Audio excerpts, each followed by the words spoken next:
الرجيم بسم الله الرحمن الرحيم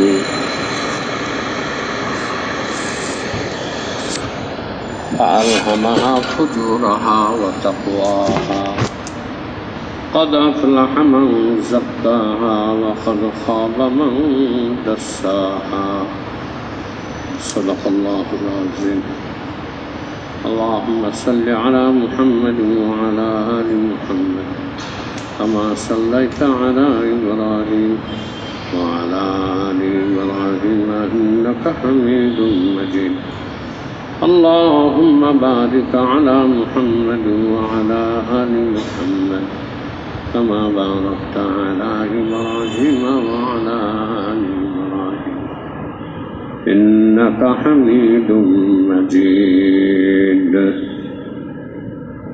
আল্লাহ পাকের দরবারে শুকর আদা করছি যে আল্লাহ পাক আমাকে আপনাকে নিজেদের আত্মিক পরিশুদ্ধির জন্য দিনই কিছু জরুরি কথা শোনার মজলিসে বসার সুযোগ করে দিয়েছেন আলহামদুলিল্লাহ। গত তারিখে আমি বলতেছিলাম, কি বলতেছিলাম,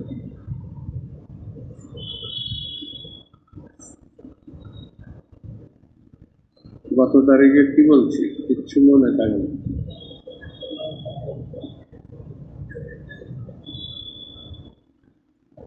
এটা তো সুন্নতের বয়ানে গেছি মাসে।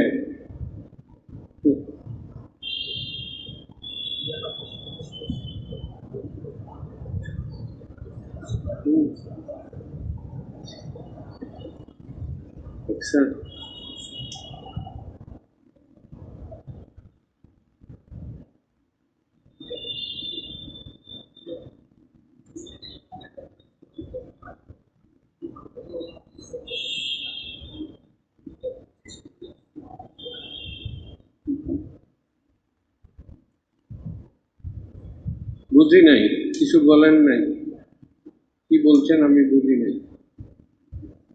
কত তারিখে কি বলছি? হ্যাঁ,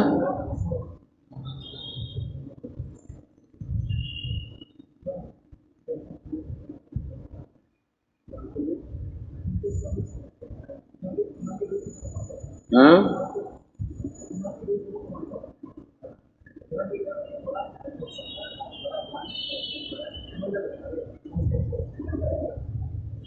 কি জন্য চিন্তা করছি?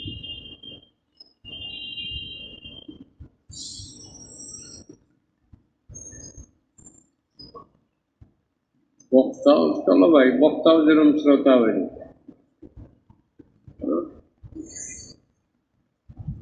তিনটা কথা বলছি, ঠিক আছে, কেন বলছি না?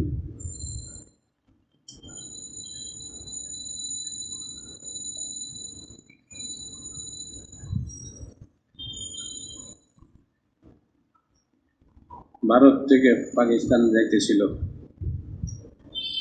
বর্ডারে পাকিস্তানিরা বর্ডারে ধরছে, দেখাইছে যে আমি ভিসা নিছি, পাকিস্তানে আমার দরকার আছে, আমি ভিসা নিছি, এই জন্য তোমার পাকিস্তানে যাইতেছি, আমি ব্যবসায়ী মানুষ, ব্যবসায়িক কিছু মাল সামান কিনবো, আমার দেশে নিয়ে বেচবো।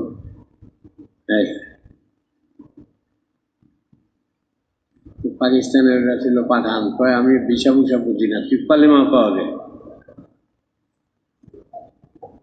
কি কয়? কলেমা পাওয়া যায়। আমি তো হিন্দু, কলেমা জানি না তো, আমি ওগুলো বুঝি না, আর কলেমা কবি নিলে গুলি করে দিই। হিন্দু ভরে গেছে মুশকিলে, যে তো নিয়ম না, ভিসা যখন আসে তার যাইতে দেওয়া উচিত। কিছু মানুষের উল্টা পাল্টা থাকে, কারণ হিন্দু শেষমেশ দেখা যায় গুলি করে দিব। ঠিক আছে ভাই, কলেমা আমার একবার তুমি কয়ে দাও, তারপর আমি তোমার শুনাইতেছি। তখন এটা কইছে,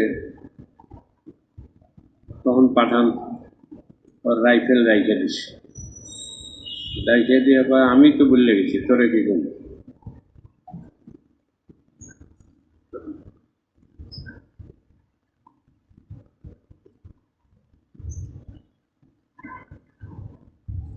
আমি বলতেছিলাম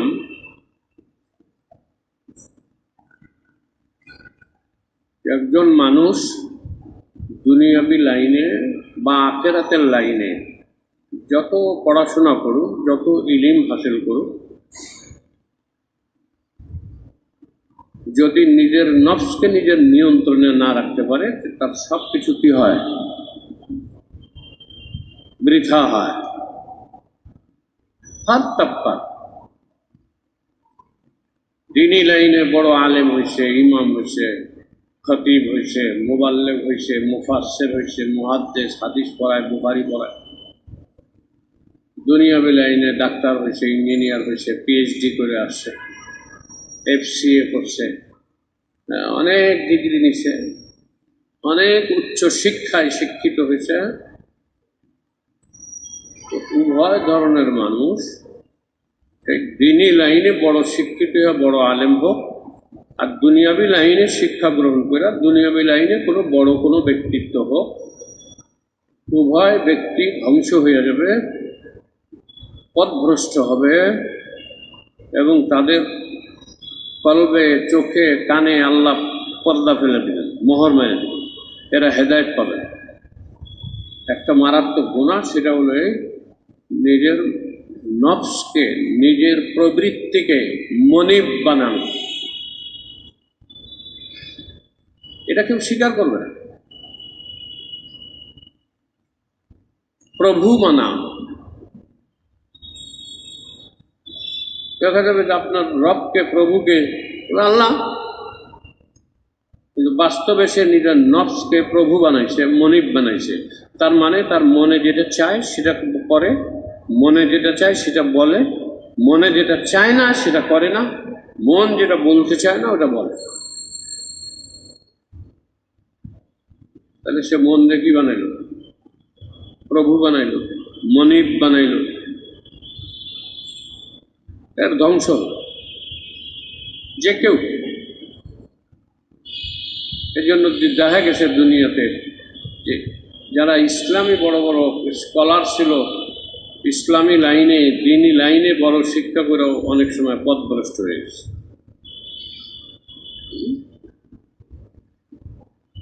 এই জন্য আমাদের দিনী লাইনে কোনো অভিভাবক থাকা এটা খুব বেশি জরুরি। নিজের ইসলামের জন্য কি খুব বেশি জরুরি।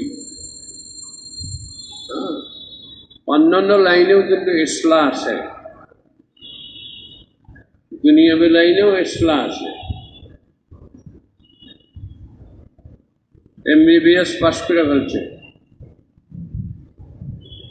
কিন্তু এমবিবিএস পাস করলেই তারা প্র্যাকটিস করতে দেওয়া হয় না, রোগী দেখতে দেওয়া হয় না, যতক্ষণ না পর্যন্ত বড় একজন ডাক্তারের সাথে সহবতে থাইকা হাসপাতালে যায় বিভিন্ন রোগী না দেখে।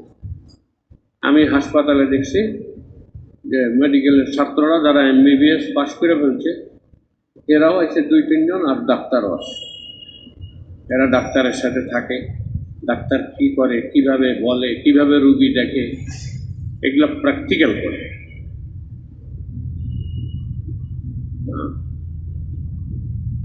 আমাদের পরলৌকিক জীবনে কামিয়াবির জন্য আমাদের নফস নিজেদের নিয়ন্ত্রণে আসা যায়, আমরা হর তরফের গুনাহ ছেড়ে দিই, নেক আমল বাইরে যাক, এগুলো তো আমাদের জন্য জরুরি। আর এজন্য কোনো অভিভাবক না থাকা বড় বিপর্যয় ঘটায়, বড় বিপর্যয় ঘটায়।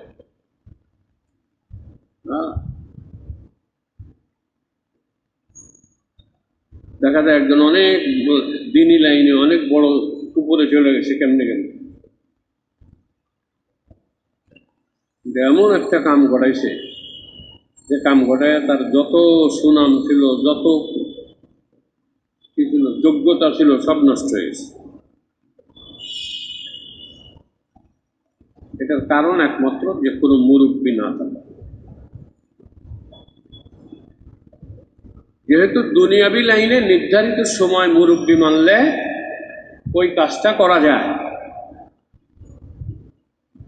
ইঞ্জিনিয়াররাও তাদের ইঞ্জিনিয়ারিং পাশ করা সরেজমিনে বড় বড় ইঞ্জিনিয়ারদের সাহচর্যে থাকে, তাইকে প্র্যাকটিক্যাল করে। LLB নাকি LLB আছে না একটা উকালতি, LLB পাশ করলে আপনি কোর্টে মক্কেল ধরে জজের সামনে ইওর অনার করতে পারবেন। কত উকিলের ব্রিফকেস টাইনে টেনে পিছে পিছে ঘোরা লাগে, এলাই কি লাগে না? ওটা তো দুনিয়াবি লাইন। আপনি দিনী লাইনকে দুনিয়াবি লাইনের চেয়েও কম গুরুত্বপূর্ণ মনে করলেন।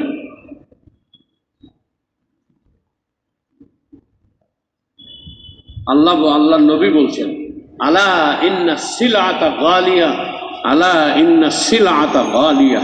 হাদিসের শুরুতে এরকম, মান খাফা ইদ্দালাজা ওমান ইদ্দালাজা ফাকাদ বালাগাল মানজিলা। যে ভয় পেয়েছে, ভীত হয়েছে, আশঙ্কা করেছে, সে কি করেছে? ভোরে আগে আগে পথ চলছে, ভোর রাত্রে রওনা দিছে। কারণ ডাকাতরা গভীর রাত্রে ডাকাতি করে, ডাকাতি ডুকাতি কইরা মাল সামান নিয়া ভাগবন্ড কইরা যার যার বাড়ির যাইয়া সকালে ফজরের আগে শেষ রাত্রে যাইয়া ঘুমায় দেয়। শেষ রাত্রে ডাকাত ধরে না। নবী এই কথা হাদিসে বলছেন, মান খাফা ইদ্দালাজা, যে ভয় করে সে প্রত্যুষে ভোর রাত্রে রওনা হয়। ওমানিদ দালাজা, আর যে ভোর রাত্রে রওনা দেয় সে সঠিক সময়ে মন্দিরে পৌঁছে। এই কথা কয়ে আল্লাহ নবী কন, আলা ইন্না সিলাতা গালিয়া। এই মনে রেখো, জান্নাত খুব দামি জিনিস। জান্নাতে যে আপনার ঘর হবে একটা ইটের, একটা ইট রূপার, একটা ইট স্বর্ণের। কিরকম মনে করেন আপনি? আপনার দুনিয়ার সারা জীবনের মেহনত দিয়া স্বর্ণের একটা ইট বানাইতে পারবেন? আপনি কামাই করতে পারবেন? দেখা গেছে সারা জীবনের সঞ্চয় দিয়া, সারা জীবনের মেহনত দিয়া আপনি একটা বিস্কিট আনতে পারেন না।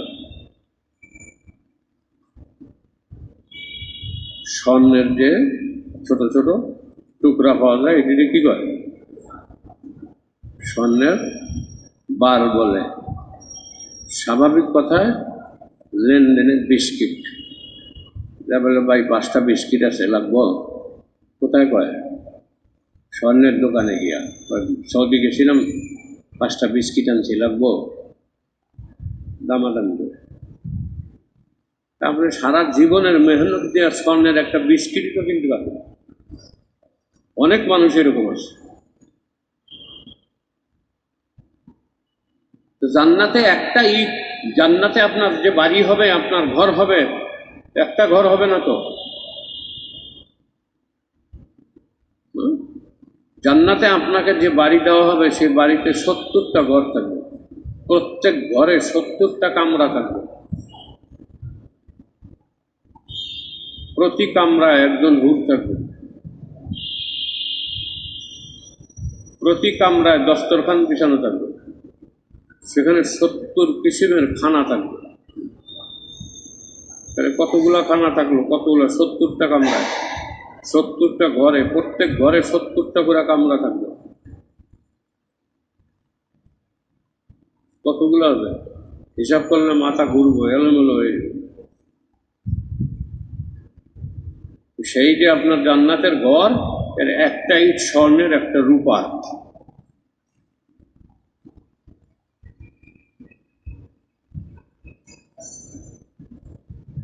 আর জান্নাতে আপনাকে যে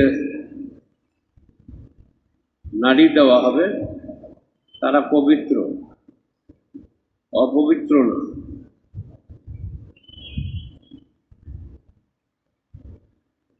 তারা যদি দুনিয়াতে একবার থুতু ফেলাইতো, জান্নাতের রমণীদের থুতু যদি দুনিয়াতে আসতো, কিয়ামত পর্যন্ত দুনিয়াবাসীর জন্য কোনো সুঘ্রাণের দরকার হতো না। কোন অনুরূপভাবে জান্নাতে যে দুর্গন্ধ, সেই দুর্গন্ধ যদি দুনিয়াতে ফেলা হইতো তাহলে কিয়ামত পর্যন্ত মানুষের আর দ্বিতীয় দুর্গন্ধের দরকার পড়তো না। আল্লাহর নবী বলছেন, আলা ইন্না সিলাতা গালিয়া, শোনো আমার উম্মত, জান্নাত অনেক দামি জিনিস, জান্নাত অনেক দামি জিনিস।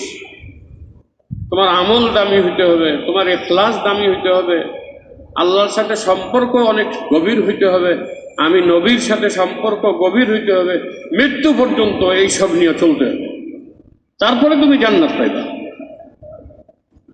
সস্তা? বহুত দামি জিনিস। আল্লাহ আপনাকে দিবেন, আমাকে দিবেন, আমাকে আপনাকে আল্লাহ পাক এই দামি জিনিস দেবেন, জান্নাত।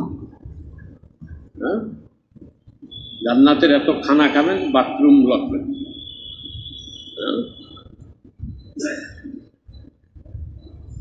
পেশাব পায়খানা নাই, এগুলা তো না পাকি। জান্নাতে যাবার কি পেশাব পায়খানা? যা খাইবেন ঘাম আকারে বাইর হয়ে যাবে, অথবা ঢেকুরের সাথে বাইর হয়ে যাবে, বাস ফ্রেশ হয়ে গেলেন। আবার খিদা লাগিয়ে গেল, আবার খাবেন।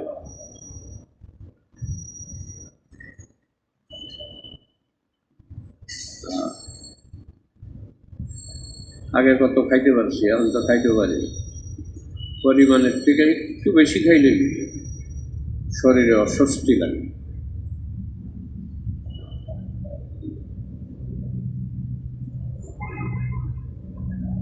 একজন জান্নাতের এই নিয়ামত ভোগ করতে পারে মুহূর্তের মধ্যেই, আবার যখন ক্ষুধা লাগিয়ে যাব, খাইতে ইচ্ছা করবে তা খাবে, যতক্ষণ খাইতে চাইবে না, ইচ্ছা হবে না, খাবে না।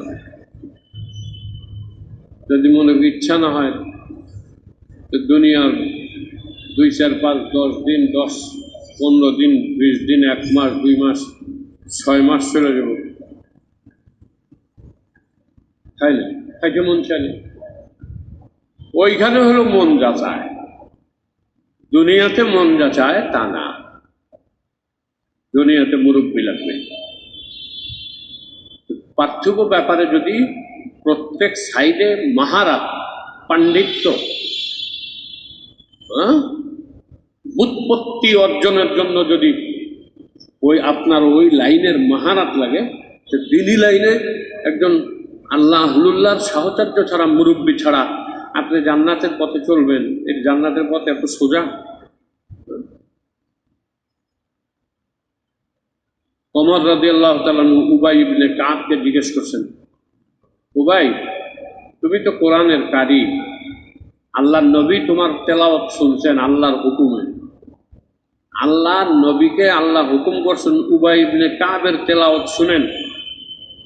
যখন নবীজি এসে বলছেন তো উবাই ইবনে কাব কান্দা দিছেন, আর সাম্মানি আল্লাহু ইয়া রাসূলুল্লাহ, ইয়া রাসূলুল্লাহ, আল্লাহ আমার নাম ধরে বলছেন আমার তেলাওয়াত শুনতে। আরে হ্যাঁ, তোমার নাম ধরে বলছে, কান্দা দিছে, তেলাওয়াত করছে। নবীজিকে আদেশ দিছেন উবাই ইবনে কাবের তেলাওয়াত শুনতে। কিরম কারিয়ে? হযরত ওমর জিজ্ঞাসা করছে, ওমর, কাব, হে উবাই, বলো তো সিরাতে মুস্তাকিমের কি ব্যাখ্যা? সিরাতে মুস্তাকিম বলছে, আমিরুল মুমিনিন, আপনি কি কখনো সংকীর্ণ কাঁটাযুক্ত পথে অতিক্রম করছেন? মানে এইরকম সংকীর্ণ রাস্তা যে 2 সাইডে কাঁটাদার গাছ আছে, আপনি কি এইরকম রাস্তা দিয়ে অতিক্রম করছেন? তো হ্যাঁ, অনেকবার অতিক্রম করছি। কেমনে অতিক্রম করছে? অত্যন্ত সতর্কতার সাথে জামা কাপড় চাপায়া, যাতে কোনো কাটাকুটায় না লাগে, জামা কাপড় চাপায়া খুব সতর্কতার সাথে আমি ওই রাস্তা অতিক্রম করছি। এটি হলো সিরাতে মুস্তাকিম। অর্থাৎ খুবই সতর্কতার সাথে অনেক ধরনের গুনাহ এবং নাপাকির থেকে বাইচা সিরাতে মুস্তাকিম অতিক্রম করতে হয়, তাইলে জান্নাতে যাওয়া যায়। এই জন্য আমি বলছি যে নিজের নফসকে, নফস হলো নিজের দুশ্মন, শয়তান হলো দুশ্মন। এরকম আরো কিছু জিনিস আছে যেগুলো মানুষের দুশ্মন। কোরআন শরীফে 28 পারায় আছে, ইয়া আইয়ুহাল্লাযীনা আমানু ইন্না মিন আযওয়াজিকুম ওয়া আওলাদিকুম আদুব্বুল ফাহযারুহুম। আল্লাহ কি কয়? হে ঈমানদাররা, তোমাদের বিবি, তোমাদের সন্তানরা তোমাদের দুশ্মন। ফাহযারুহুম, তাদের থেকে সতর্কতার সাথে বাইচা চলো। নিজের বিবি, নিজের সন্তান দুশ্মন। আল্লাহ আর এক জায়গায় বলছে, ইন্নামা আমওয়ালুকুম ওয়া আওলাদুকুম ফিতনা। হে ঈমানদাররা, তোমাদের সন্তান সন্ততি এবং তোমাদের সম্পদ তোমাদের পরীক্ষার বস্তু। তার মানে হলো, যদি সন্তান সন্ততির সাথে ব্যবহার, স্ত্রীর সাথে ব্যবহার আল্লাহর মর্জি মোতাবেক না হয়, তাহলে ওরা তোমার দুশ্মন, তুমিও তাদের দুশ্মন। আর যদি আল্লাহর মর্জি মোতাবেক তোমার ব্যবহার তাদের সাথে হয় আর তাদের ব্যবহার তোমার সাথে হয়, তাহলে তারা তোমার কি? বন্ধু।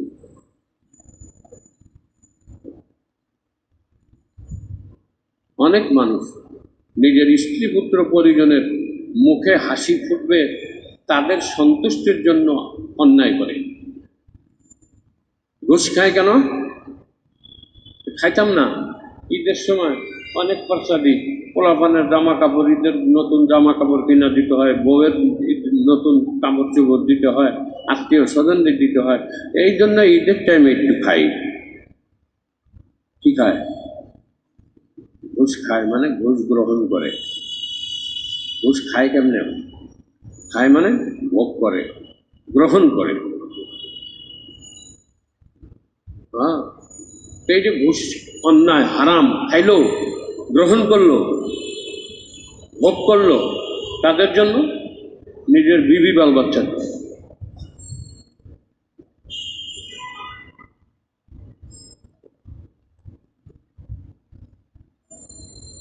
এরা দুশ্মন। কিয়ামতের দিন এরা বিচার দিবে। দুশ্মন না হলে কেউ বিচার দেয়? এরা বিচার দিবে। আল্লাহ, আমরা যে এই আকাম কুকাম করছি, এটা আমাদের বাপের কারণে করছি। হে ঘুষের টাকা দিয়ে আমাদের লালিত পালিত করছে, কাজে হেরে আগে শাস্তি দেন এবং ডবল আযাব দেন। রব্বানা আতিহিম দি'ফাইনি মিনাল আযাব ওয়াল আনহুম, আপনার অভিশাপ তাদের উপরে বর্ষিত করেন। এই নিজের ছেড়ে ফেলে রেখে কেমন?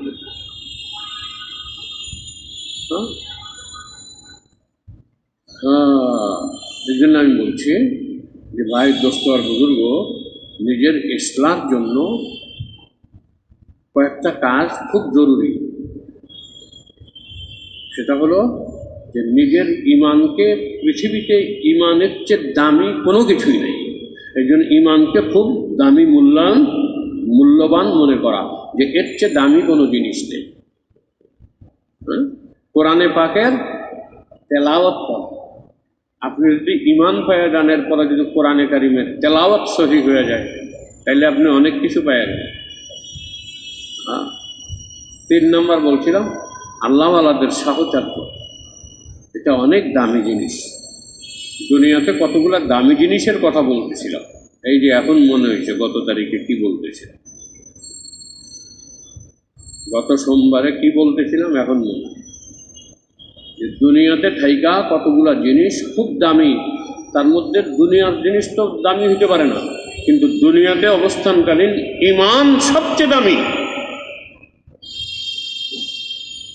কাজে নিজের জীবন দিয়া ইমানকে হিফাজত করা।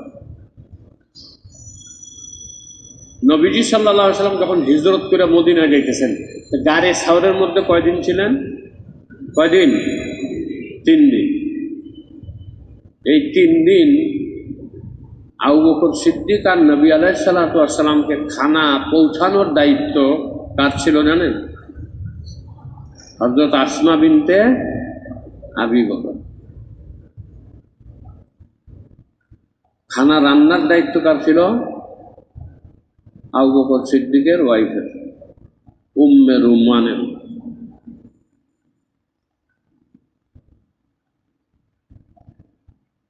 আর আবু বকর সিদ্দিকের গোলাম ছিল, এর উপরে দায়িত্ব ছিল যে তুমি উট, গরু, ছাগল, দুম্বা চড়ানোর অজুহাতে এই উপলক্ষে উট দুম্বা চড়াইবা, এই উপলক্ষে গাড়ি শহরের আশেপাশে দেখবা, সন্দেহজনকভাবে যদি দেখো যে কোনো কাফের রাস্তা চাই, তাহলে তাড়াতাড়ি আমাদেরকে কি করবা, আগাহ করবা, সতর্ক করবা। এটা ছিল আবু বকর সিদ্দিকের ভৃত্যের দায়িত্ব।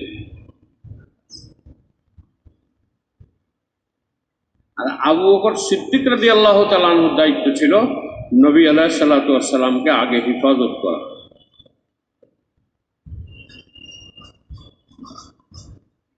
এখন একদিন খানা দিয়া, প্রথম দিন খানা দিয়া যখন আসতেছে, আবু জেহেলের লয়ে দেখা গেছে। আবু জেহেল কইছে, আসমা এদিকে আসো, তুমি কই গেছিলা? বা সেটা আপনাকে বলতে হবে কেন? অবশ্যই বলতে হবে। তুমি কোথায় গেছিলা? আমি জানি তুমি কোথায় গেছিলা। তোমার আব্বা আর মোহাম্মদ যে জায়গায় আছে তুমি সেখানে গেছিলা। তুমি তারা কোথায় আছে বলো। বলবো না। তার মানে তুমি জানো? হ্যাঁ জানি। আমার আব্বা এবং নবীজি কোথায় আছেন আমি জানি, কিন্তু আমি বলবো না। তো বলতে হবে, বলো। তা আমি বলবো না। তা আসমাকে ধরে আবু জেহেল মাইল লাগাইছে, খুব পিটছে। এক পর্যায়ে আসমা বলছে যে আবু জেহেল, তখন তারে তো আর আবু জেহেল বলতো না, ইবনে হিশাম। হে ইবনে হিশাম, তুমি পুরুষ, আমি নারী, দৈহিক শক্তিতে তুমি আমার থেকে বেশি। একটা কথা কান দিয়া শুনে রাখো, আমার দেহ আমি তোমারে দিয়ে দিলাম, আমার দেহ কাইটা চুপ চাক চাক করে লবণ লাগায় শিয়াল কুত্তারে খাওয়াই দাও, এই ক্ষমতা তোমার আছে। আল্লাহ তোমাকে শক্তি দিয়েছেন। আমি নারী, আমার তোমার হাত থেকে বাঁচার ক্ষমতা নেই। কিন্তু এক কথা ভালো করে জেনে রাখো, আমার নবী মুহাম্মদ রাসূলুল্লাহ এবং আমার পিতা আবু বকর সিদ্দিককে আমার জীবন থাকতে আমি তোমার হাওয়ালা করব না, তোমার হাতে সুবর্দ। আবু জেহেল রাগে গোসায় এইরকম জোরে একটা চটকানি দিছে, থাপ্পড় দিছে যে আসমা দাঁত একটা নড়ে গেছে, আর দাঁত দিয়ে রক্ত পড়া শুরু করছে। ভুইরা পাথরের উপর পড়ছে।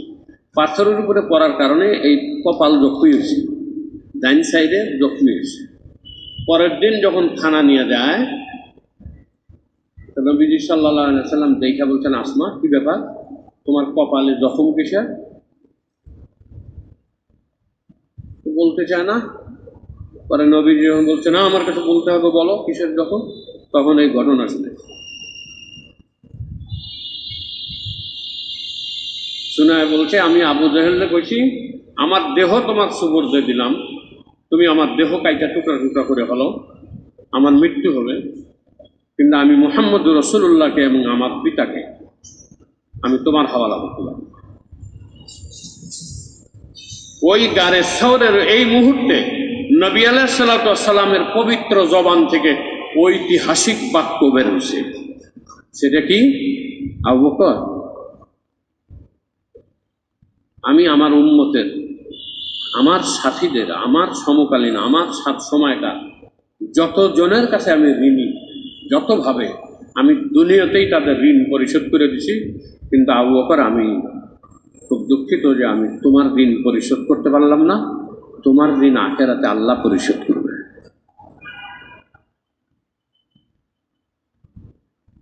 সাথীকে আবু বকর, খানা পাকায় কে? আবু বকর সিদ্দিকের ওয়াইফ। খানা নিয়ে যায় কে? আবু বকর সিদ্দিকের বেটি। সংবাদ আদান প্রদান করে, পাহাড় চোখ রাখে কাফের দুশ্মন আসে কিনা, এই দায়িত্ব কার? আবু বকর সিদ্দিকের গোলামের। পুরা ফ্যামিলি তো নবী আলাইহিস সালাতু ওয়াস সালামের। নবী আলাইহিস সালাম বলছে, আবু বকর, আমি আমার উম্মতের সবার ঋণ দুনিয়াতেই শোধ করে দিলাম, কিন্তু শুধু তোমার ঋণ আমি শোধ করতে পারবো না। ঈমান এমন দামি, আমার জীবন যেতে পারে, তুমি আমাকে মেরে ফেলতে পারো, তোমার হাতে অস্ত্র আছে, গুলি করতে পারো, তোমার হাতে তলোয়ার আছে, তুমি আমাকে জবাই করে ফেলতে পারো, কিন্তু কোনো অবস্থাতেই আমি ঈমান বিরোধী কোনো কিছু করতে পারবো না। আমার ঈমান এত দামি যে এই দামি জিনিসটা নিয়েই আমাকে জান্নাতে যাইতে হবে। আর জান্নাত খুব দামি, খালেস ঈমান ছাড়া কেউ জান্নাতে যাবে না। সে মনে করে আমার এই ঈমান সবচেয়ে দাম। কোরআন পড়ার সৌভাগ্য হয়, এটা সবচেয়ে দাম। তারপরে আর যদি কোনো আহলুল্লাহ আল্লাহওয়ালাদের সহবত হয়, তাইলে আপনার পথ বেড়া পার, আপনি মঞ্জিলে পৌঁছেন। ঠিক তেমনি ভাবে কিছু নাফরমানি ও গুনাহ আছে। গুনাহ কাকে বলে? গুনাহ মানুষের ওই চিন্তা ভাবনাকে বলে, ওই আমলকে বলে, যেই চিন্তা ভাবনা, যেই আমাল মানুষকে ফেরিস্তা সুলভ চরিত্র অর্জনে বাধা দেয়। উচিত ছিল মানুষের ভিতরে যে কুওয়াতে বাহামিয়া, অর্থাৎ পশুত্ব স্বভাব আছে, পশুর স্বভাব, এই পশুর স্বভাবকে দমন করে ফেরিস্তা সুলভ চরিত্র ও ফেরিস্তা সুলভ স্বভাব মানুষ অর্জন করবে। এখন পশু সুলভ আচরণকে দমন করা ফেরিস্তা সুলভ আচরণ যদি গ্রহণ করতে ব্যর্থ হয়, তো এটার পিছনে কারণ হলো গুনাহ। তো যেই জিনিস মানুষের ভিতরে পশুত্বকে দমন করতে বাধা দেয়, ওইটাই হলো গুনাহ। ওইটার নামে কি? গুনাহ। শুনছেন গুনাহ কারে বলে? এটার নাম হলো।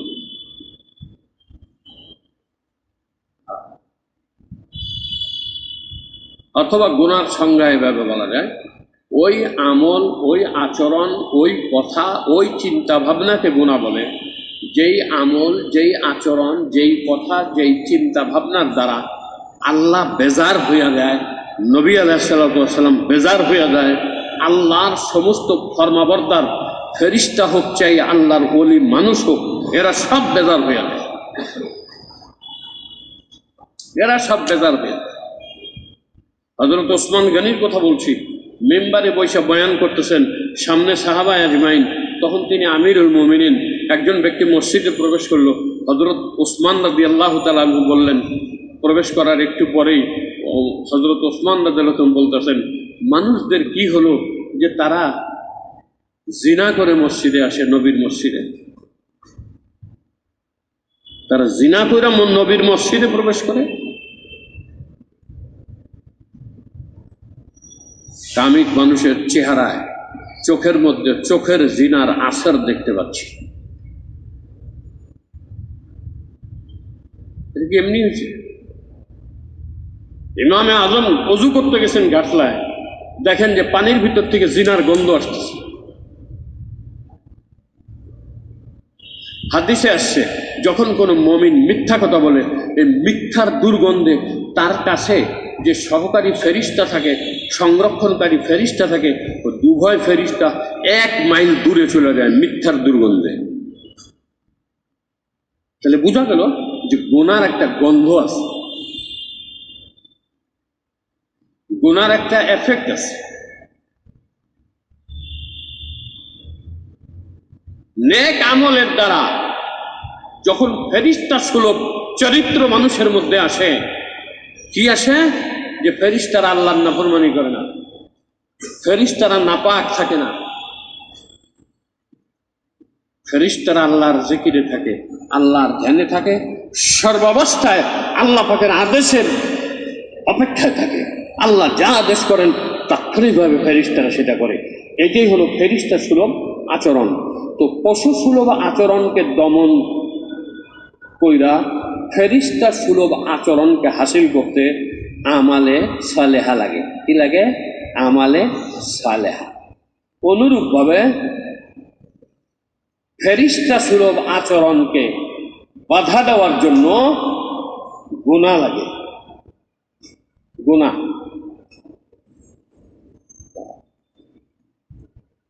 এই গুনার স্তর হলো 5টা। গুনার স্তর কয়টা? 5টা।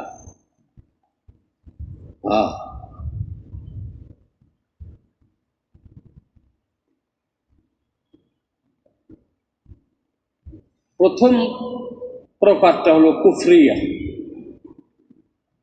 গুনার প্রথম প্রকারটা কি? কুফরিয়া, মানে কুফরি, কুফরি কাজকর্ম, কুফরি কথাবার্তা, কুফরি আচরণ, কুফরি চিন্তা ভাবনা। প্রথম প্রকার। এই কুফরিয়াতটা 2 ভাগে বিভক্ত। প্রথম প্রকারটা কি? 3 ভাগে বিভক্ত।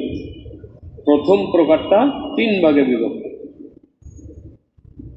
প্রথম প্রকার যেটা, এটা যে 3 ভাগে বিভক্ত, এই 3 ভাগের প্রথম ভাগ হলো আল্লাহ পাকের জাত ও সত্তাকে অমান্য করা, অস্বীকার করা।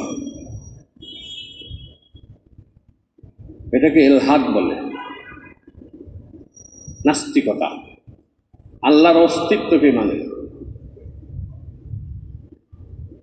প্রথম প্রকারটা যে 3 ভাগে বিভক্ত। দ্বিতীয় ভাগ হলো আল্লাহকে কোনো সৃষ্টির সাথে সাদৃশ্য মনে করা, যে আল্লাহ অমুক সৃষ্টির মতো। আল্লাহ কি সৃষ্টির? এই জন্য কোরআন শরীফ বলছে লাইসা কামিসলিহি শাই। আল্লাহ পাকের কোনো গুণ, আল্লাহ পাকের জাত, আল্লাহ পাকের কোনো আচরণ কোনো মাখলুকের সাথে সাদৃশ্যপূর্ণ না। এটা ঈমানের শর্ত। যারা আল্লাহ পাকের কি বলে, যে আল্লাহ পাককে, আল্লাহ পাকের সত্তাকে কোনো সৃষ্টির সাথে তাসবিহ দেয়, উপমা দেয়, তাদেরকে মুসাব্বিহা বলে। এটা কুফরির আর একটা প্রকার। কুফরির কি আর একটা প্রকার। প্রথম প্রকার আল্লাহর সত্তাকেই না মানা। দ্বিতীয় প্রকার হলো আল্লাহ পাকের সত্তাকে কোনো সৃষ্টির সাথে তুলনা করা, এদের বলে মুসাব্বিহা। প্রথম প্রকারে বলা হয় মুলহিদ। আর 3 নম্বর প্রকার হলো আল্লাহ পাকের কোনো গুণকে কোনো মানুষের মধ্যে আসে এটা মনে করা। আল্লাহ পাকের কোনো গুণ কোনো মানুষের মধ্যে আসে এটা মনে করা।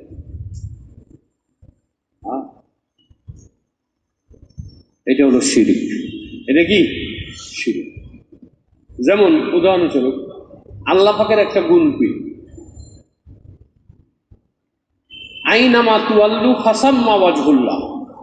তুমি যেই দিকে তাকাও ওই দিকে আল্লাহ আছে। কেবলার মাসালা, এমন জায়গায় গেছেন যে কেবলা যে কোন দিক চিনা যায় না। এই জিনিসটা হয় বেশিরভাগ মরুভূমিতে আর সাগরে। সাগরে আমি গেছি, প্রশান্ত মহাসাগরে, এমন ওখানে মাগরিবের নামাজ পড়মু, সাগরের মাছ মারতে গেছে। ফিজিতে যখন থাকি তখন একজনে কইল যে আমরা মাছ মারতে দেখছি, আপনি যাইবেন আমাদের সাথে? আমি বললাম যে এটা তো একটা নতুন অভিজ্ঞতা, যাই। আমি তো আর মাছ মারতাম না, আপনারা মারবেন কেমনে এটা দেখুন, যাই চলেন। নামাজ পড়ুক কেমনে? কয় স্পিড বোর্ডের মধ্যেই পড়ুন। যে ড্রাইভার স্পিড বোট চালায় এ কি করছে, ভুল করে প্রশান্ত মহাসাগরের ভিতরে 60 মাইল ভিতরে পথগুলা ভিতরে চলে গেছে। হায় হায়, আমি তো ডরে বাঁচি না। এখন যায়া একটা চরে আটকায় গেছে। আবার বুদ্ধি আছে, কিন্তু ওরা অত বেশি চিন্তিত না। তোমাদের ডর লাগতেছে না? না, জোয়ার আইব তখন আবার একটু ঘোরাঘুরি হইব, কিন্তু পথ পেয়ে যাবে। খুব সাংঘাতিক তো। আমার মনের মধ্যে একটু সাহস এল, নতুবা তো আমি খুব দোয়া দরুদ জিকির টিকির করতেছি যে আজকে তো শেষ, আর তো ফিরা যেতাম না। এখন নামাজ পড়মু মাগরিবের, নামাজের আগে আসর করে রওনা দিছি, এখন 60 মাইল ভিতরে চলে গেছি স্পিড বোর্ডে। মাগরিবের সময় সাগরে গধূলি লগ্ন দেখছি। এই যে কবি সাহিত্যিকরা গধূলি লগ্নের একটা উদাহরণ দেয় বা উপমা দেয়, এই সিন যে কত সুন্দর সিন, এটা বইলা বোঝানো যায়। তারপরে নামাজ পড়মু পশ্চিম গন্ডি, কেউ কম্পাস নিয়ে যায় পশ্চিম খাবার কোথায়।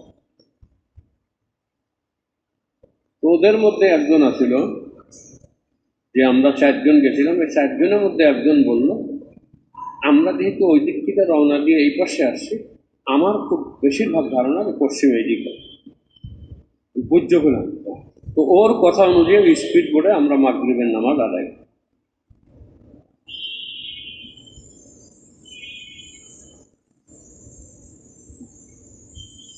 আগে চিন্তা করছি, পাই নাই, পরস্পর আলোচনা করছি, এখন নামাজ পড়ছি। এখন মাসালা যদি হয়, একটু পরে যদি কেউ এসে আমাদের বলতো তোমরা যে এই দিক থেকে নামাজ পড়লে এটা ভুল, আসলে পশ্চিম উল্টা দিকে, তাইলেও আমাদের নামাজ হয়ে গেছে।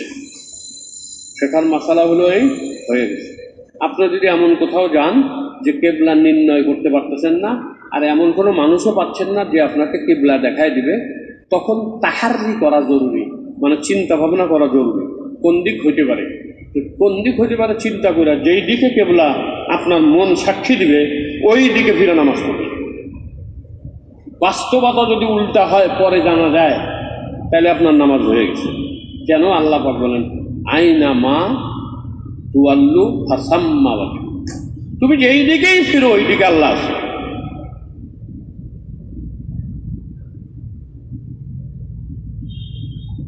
তোমরা যেখানেই যাও আল্লাহ আছে। প্রত্যেক জায়গায় সমভাবে উপস্থিত থাকা, প্রত্যেক জায়গায় সমভাবে দেখা, প্রত্যেক জায়গায় সমভাবে শ্রবণ করা, এই গুণ কার? এই গুণ কার? আল্লাহ। এখন যদি কেউ বলে যে কোনো পীর সাহেবেরও এই গুণ আছে, তাহলে এটা কি করলো? শিরিক করলো। আর শিরিকটা মূলত গুনাহ না, এটা গাদ্দারি। শিরিকটা মূলত কি? গাদ্দারি। এই জন্য শিরিকের গুনাহ আল্লাহ মাফ করেন। কিন্তু কেউ যদি বুঝতে পারে আর খাঁটি মনে তওবা করে, তাইলে মাফ করে। নতুবা শিরিকের গুনাহ এমনি মাফ চাইলে হবে না। তুমি ভুল করছো, অনুতপ্ত হইতে হবে, আল্লাহর কাছে তওবা করতে হবে, কোনোদিন আর আল্লাহকে আমি শিরিক করবো না, এইরকম তওবা করলে তাইলেই মাফ হবে। গুনাহের স্তর কয়টা বলছি? 5টা। প্রথম স্তর 2 প্রকার। প্রথম প্রকার 3 ভাগে বিভক্ত। প্রথম প্রকার 3 ভাগে বিভক্ত। একটা হলো আল্লাহর সত্তাকেই না মানা, কুফরি। দ্বিতীয়টা হলো আল্লাহকে কোনো মাখলুকের সাথে তুলনা করা।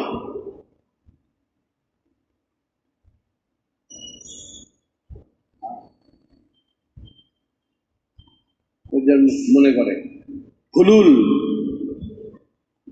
আল্লাহ কি করছে? অবতরণ করছে অমুকের ভিতরে। যেমন আমাদের একটা জাতি ভাবে যে এই জন্মে সে কি করছে? কুত্তার মতন কাম করছে, তো পর জন্মে কি হয়? কুত্তা হইয়া জন্ম নেয়। হ্যাঁ, পরে যখন জন্মগ্রহণ করে তখন অনেকে বলে যে এর সাদৃশ্য অমুকের মতো, এটা সাদৃশ্য ভগবানের মতো। তো অনুরূপভাবে আল্লাহকে কোনো সৃষ্টির মতো মনে করা, এটাকে বলে মুসাব্বিহারা, তাসবিহ দেয়। এটাও কুফরি। আর আল্লাহর কোনো গুণ কোনো মাখলুকের মধ্যে আছে, এইটা মানা হলো শিরক। এটা মানা কি? শিরক। এটা 3 ধরনের কুফরি। প্রথম প্রকার যেটা কুফরির, এটা 3 প্রকার। এই 3 প্রকারের গুনাহ এমন মারাত্মক, চিরদিনের জন্য তোমাকে জান্নাতে যাওয়ার পথ বন্ধ করে দিবে। কোনোদিন জান্নাতে যেতে পারবে না, কোনোদিন।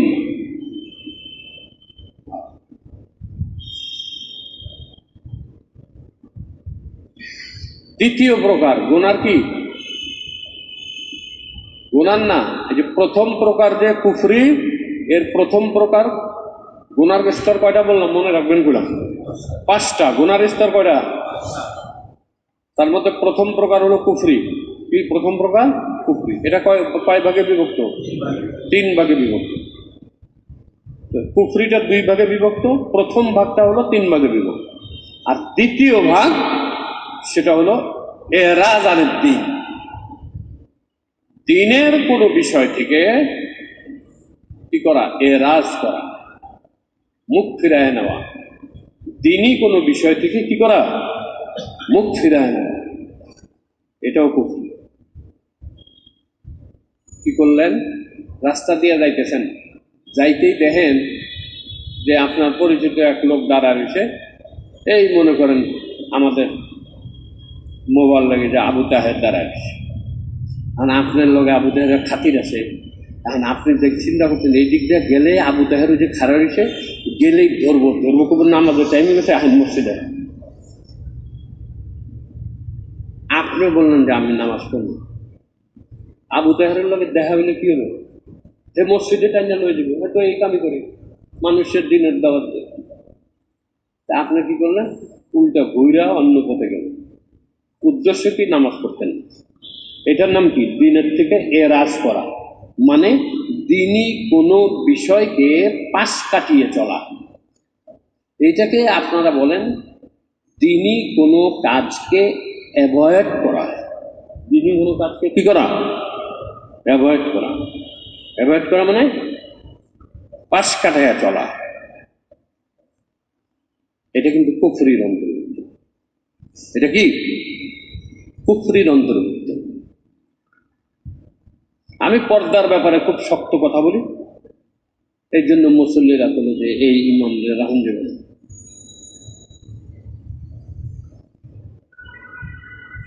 এখন যদি আমরা পর্দারি করতে যাই, তাহলে তো আমাদের স্কুল বন্ধ করে দিতে হয়, আমাদের কলেজ বন্ধ করে দিতে হয়। হ্যাঁ, কিছু তো হেরফের হইবই। পর্দা কি এখন আর ওইরূপ মানা দেব? যে আপনি পর্দার ব্যাপারে এরাজ করলেন, অ্যাভয়েড করলেন, পাশ কাটাইলেন, এবং যিনি এই ব্যাপারে কঠোরতা করে তাকে অপছন্দ করলেন, তার মানে আল্লাহর এই বিধানটাকে আপনি অপছন্দ করলেন, পাশ কাটাইলেন, অ্যাভয়েড করলেন, উপেক্ষা করলেন। এটাও কুফরি। এটাও কি? কুফরি।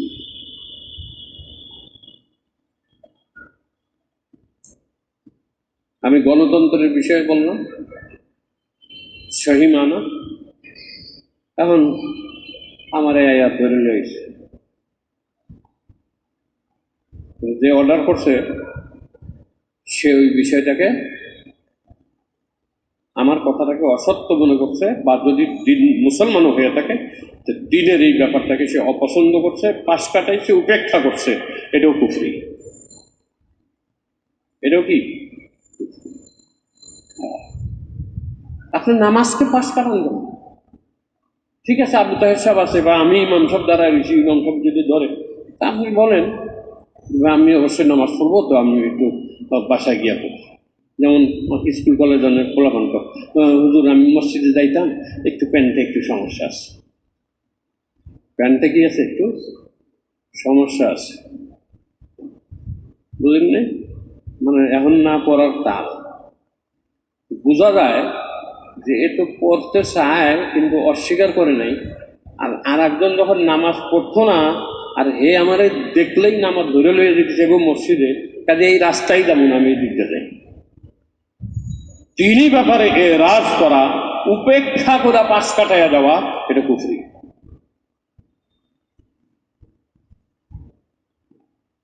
শাহ ওলিউল্লাহ মুহাদ্দিস দেহলভী রহমতুল্লাহ আলাই তার অমর গ্রন্থ হুজ্জাতুল্লাহিল বালিগার ভিতরে লিখছে, কাজে গুনার এই প্রকার ভেদ যদি কেউ ভালো করে পড়ে তাহলে বুঝতে পারবে যে কে কাফের, কে মুশরিক, কে বেঈমান, কে কি, সব সহজে বুঝতে পারবে।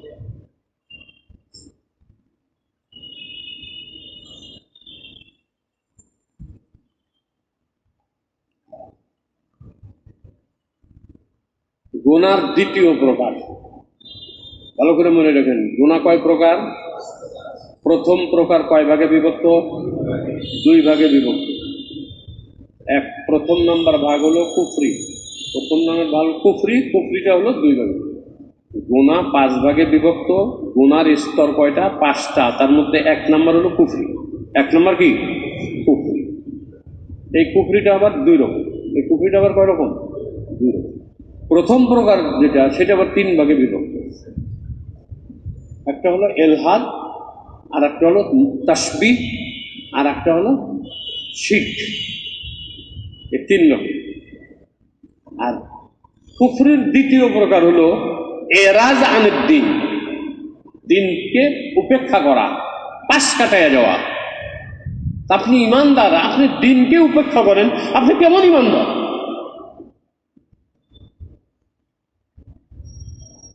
আপনি 5 ওয়াক্ত নামাজ পড়েন, পর্দার কথা বলে আপনি চেতেন, আপনি কেমন মুসলমান? আপনি তো চেতার অর্থ হলো যে আপনি উপেক্ষা করেন। আমি বললাম আপনার ওয়াইফ যে নিয়ে মার্কেটে যান, এটা যায়ন না, আপনি নামাজ পড়েন 5 ওয়াক্ত, আপনার ওয়াইফকে নিয়ে মার্কেটে যান। আর যদি একান্তই যাইতে হয়, কমপক্ষে বোরকা পরে, বোরকা পরে গেলেও গুনাহ হইল, বোরকা পরে গেলেও গুনাহ হইল। আমার ওয়াইফরে আমি কইছিলাম, গেল 10,000 টাকা ঈদ আছে, তোমার পছন্দ মতো কিছু কিনে লো,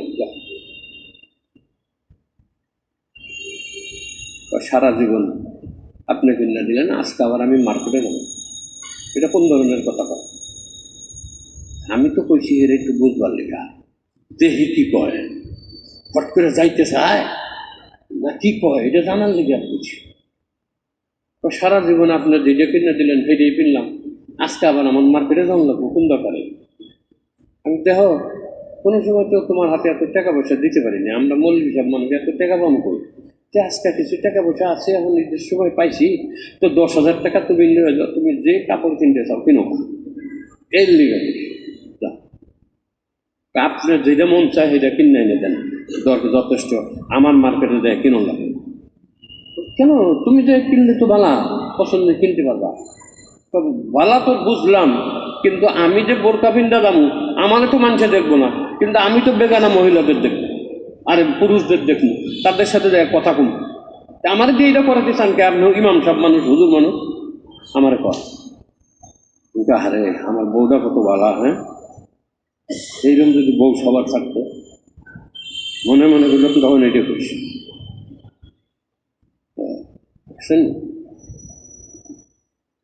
আমি দিনের একটা হুকুম শুনাইতেছি, আপনি উপেক্ষা করতেছেন, আপনি বিরোধিতা করতেছেন, আপনি তাবিল করে ওইটার থেকে বাঁচতে চাচ্ছেন, তার মানে আপনি উপেক্ষা করতেছেন, এটা কুফরি। আমি কইছি না আপনাদের যে ইসলাহি বয়ানে আমি কিছু কথা বলবো যেটা আম বয়ানে বলবো, বলা যায় না। কাজে গুনাহ 5 ভাগে বিভক্ত। গুনার দ্বারা কি হয়? কুওতে পশুত্বতা, পশুত্ব শক্তিকে ফেরিস্তা সুলভ শক্তি অর্জনে বাধা দেয়। এই কুওতে বাহামিয়া, পশুত্বকে দমন করা যায় না, কিছু বাধা হয়ে আসে দাঁড়ায়, ওই বাধাগুলোর মধ্যে, বাধাগুলোকে গুনাহ বলে। ওই গুনাহগুলা 5 ভাগে বিভক্ত। গুনাহগুলোর স্তর কয়টা? 5টা। প্রথম প্রকারের স্তর 2 ভাগে বিভক্ত। প্রথম প্রকারের স্তরটা হলো কুফরি, আর এই কুফরি হলো 2 ভাগে বিভক্ত। প্রথম ভাগটা 3 ভাগে বিভক্ত, আর দ্বিতীয় ভাগটা হলো এরাজ আনিদ দ্বীন। এটুকু মনে রাখেন, আমার মনে থাকে না, আমি এমন একটা ফালতু মানুষ যে আজকে যায় যখন লিখতে রাখবো যে সোমবার এটা কইলাম এইটাই কইলে আচ্ছা ঠিক আছে বাসার যাই লেখুন আল্লাহ এই সোমবার আইলে টেনশন হয় কি জানি করছিলাম এর জিগাই তার জিগাই আপনি আসিলেন কত কি করছিলাম এই শুরু চেহারা গাছ কাটতে লিখতে তোমার তার কোনো কথা নেই না পারি তাহলে আপনাদের জিগাম সুবহানাল্লাহ